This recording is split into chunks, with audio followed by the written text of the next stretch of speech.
श्री स्वामी समर्थ. सोबतीला माझे स्वामी या यूट्यूब चॅनेलवरती सर्व भावी भक्तांचे अगदी मनापासून हार्दिक स्वागत. आजपासून पुढचे 100 दिवस आपण स्वामींच्या ज्या कथा आहेत, म्हणजेच खऱ्या आयुष्यातील जे अनुभव आहेत, त्या कथा आपण बघणार आहोत. चला तर मग पहिल्या कथेला आपण सुरुवात करू.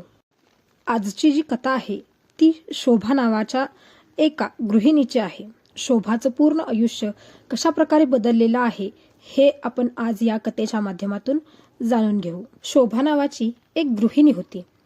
ती 29 वर्षाची होती. तिचं लग्न तसं अगदी वयाच्या 18-20 वर्षाची असतानाच तिचं लग्न झालं होतं. तिला 2 मुलं होती. तिच्या नवऱ्याचं नाव सुदेश असं होतं. शोभाची परिस्थिती तशी जेमतेमच होती. तिचा नवरा जो कमवेल त्याच्यावरच त्यांचा उदरनिर्वाह चालायचा. तिची 2 मुलं खूपच लहान होती. शोभा शिवणकाम, विणकाम अशी कामं करायची, पण तिला स्वामी नामाचा ध्यास होता. स्वामींचं जसं तिला वेडच होतं. नेहमी ती स्वामी स्वामी असंच करत असायची.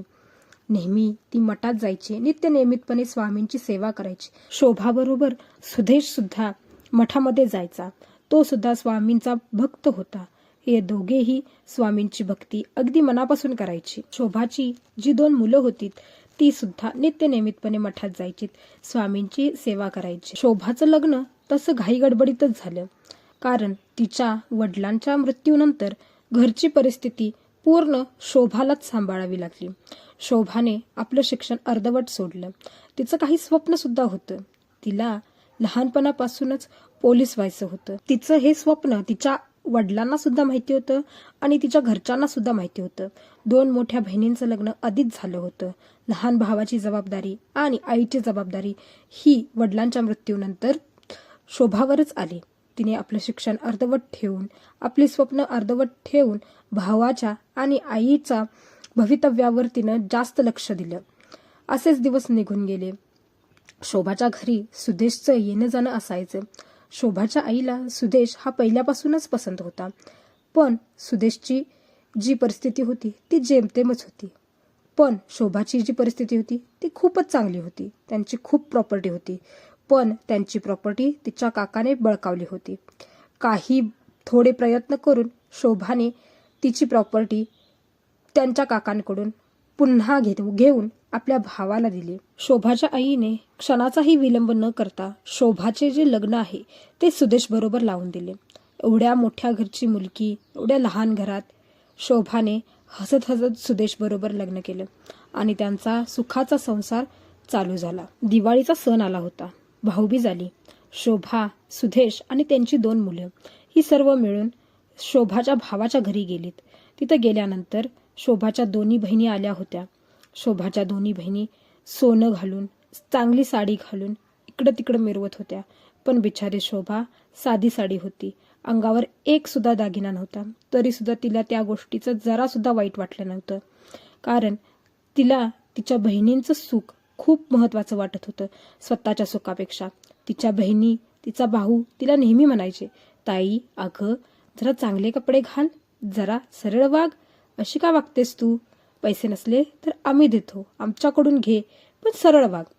या गोष्टीचं वाईट तिला कधीच वाटलं नाही, कारण ती म्हणायची माझीच भावंड आहेत, असू दे, काय होतंय, मला नाही फरक पडत कुठल्याही गोष्टीचा. भाऊबीजेचा कार्यक्रम झाल्यानंतर शोभा, सुदेश दोघंही मठात गेलीत.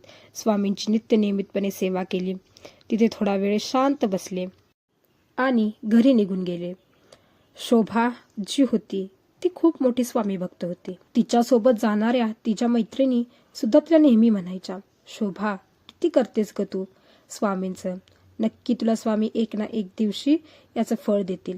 पण शोभा म्हणायची, अगं वेड्यानो, स्वामी फळ देतील किंवा स्वामी मला काहीतरी देतील यासाठी मी स्वामी भक्ती करत नाही. मला अगदी मनापासून वाटतं म्हणून मी स्वामी भक्ती करते.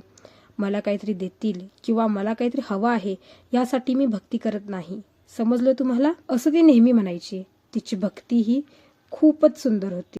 सुदेश हा नेहमी स्वामींचे फोटो, वेगवेगळ्या प्रकारातले फोटो असतील किंवा वेगवेगळ्या रूपातील फोटो असतील ते नेहमी घरी आणायचा. स्वामींचे ग्रंथ त्यांच्या घरी होते. निरनिराळ्या पद्धतीची पुस्तकं असतील किंवा पोथी असतील हे त्यांच्या घरी नेहमीच असायचे. आज अचानक शोभाची मोठी बहीण त्यांच्या घरी आली होती. घरी येताच तिने नाक मुरडले आणि म्हणाली, काय ग शोभा, कशी राहतेस इथे? मला तर इथं थांबवण असंच झाले. शोभा म्हणाली, का ग ताई? तर तिची ताई म्हणाली, कसं आहे हे घर आणि कितीही फोटो आणि कसलीही पुस्तकं. तुमची तर खाण्याची सुद्धा परिस्थिती नाही आहे आणि एवढे पुस्तकं आणि एवढे सारे स्वामींचे फोटो कशासाठी जमा केलेत? शोभा, तुम्हाला एक सांग, किती वेळ तू या भक्तीमध्ये घालवतेस? तोच वेळ जर तू एखाद्या नोकरी करण्यात घालवलास तर 4 पैसे येतील घरात. ही भक्ती काय कामाची? काय दिलं आहे तुला या भक्तीने? किती करतेस तू स्वामींचं, पण स्वामींनी आजपर्यंत तुला काय दिलं आहे? हे ऐकताच शोभाचा पारा चढला. शोभाने अगदी नम्रतेने ताईला सांगितलं, ताई तू ये आता, मी तुला भेटेन पुन्हा. शोभाला वाईट वाटले होते, पण फक्त एवढंच की ताई स्वामींबद्दल बोलली. तिला स्वतःला काहीही बोललं तर तिला कधीच राग येत नव्हता, पण कुणी तिच्या भक्तीबद्दल आणि स्वामींबद्दल काहीही बोललं तर तिला ते चालत नसे. सुदेश घरी आला. घरी आल्यानंतर शोभाने झालेला सर्व प्रकार सुदेशला सांगितला. सुदेश म्हणाला, असू दे, तुझी ताई आहे, बोलली म्हणून काय झालं, किती राग करशील? त्याच्यावर शोभा म्हणाली, राग करतच नाहीये मी, मला वाईट वाटलं आहे, पण कोणत्या गोष्टीचं?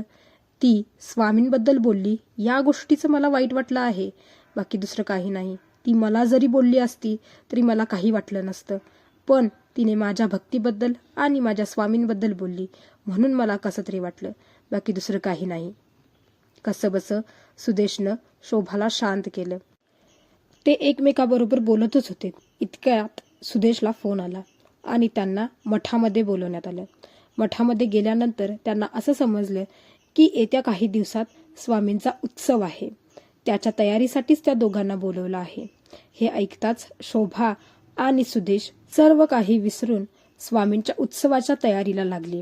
येत्या काही दिवसातच स्वामींचा उत्सव येणार होता. शोभाची दोन्ही मुलं शोभाच्या आईकडे गेले होते.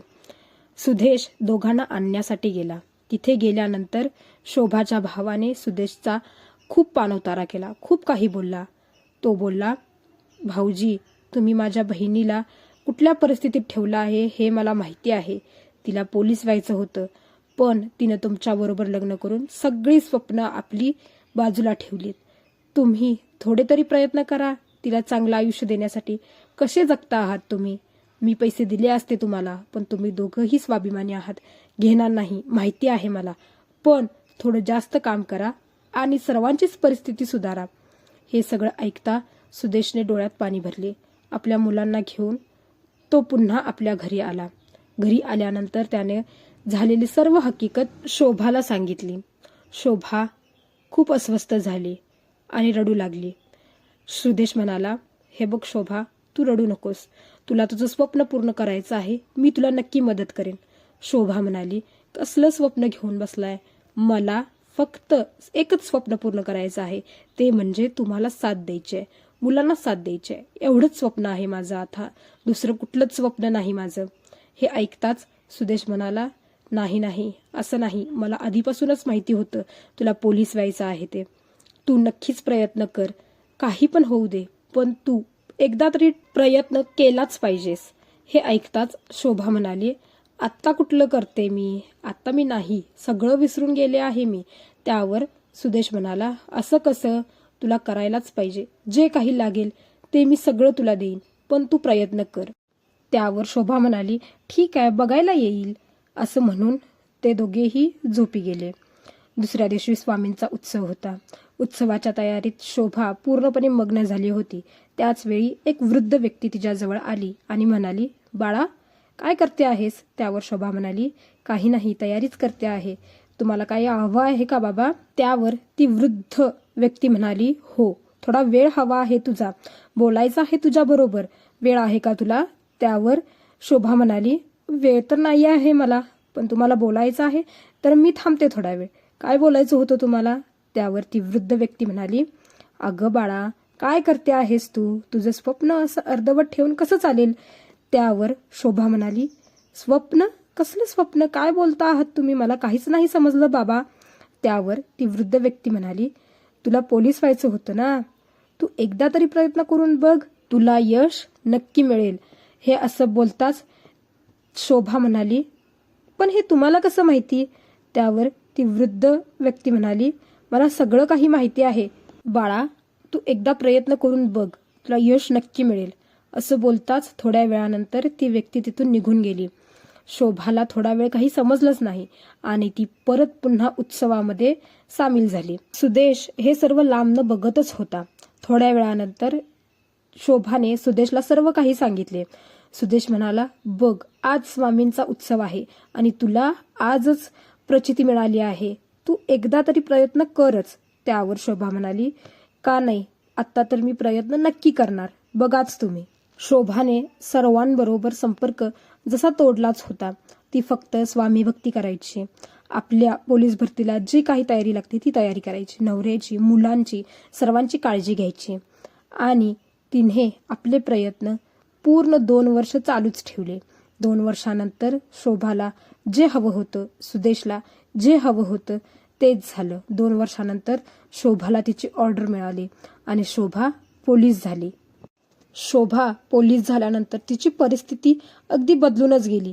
जी लोक तिला कधीही सन्मानानं वागणूक देत नव्हते ते तिला आता सन्मान देऊ लागले. तिचा भाऊ, तिची बहीण असेल किंवा तिचे सर्वच भावंडे असतील, तिच्याबरोबर सरळ वागू लागले. पण तिला यश मिळालं म्हणून तिने स्वामी भक्ती सोडली नाही किंवा स्वामींचा विसर पडू दिला नाही. उलट ती अजूनच जास्त स्वामी भक्ती करू लागली. त्या उत्सवा दिवशी जी व्यक्ती तिला भेटली होती त्या व्यक्तीच्या शोधात ती आजही आहे.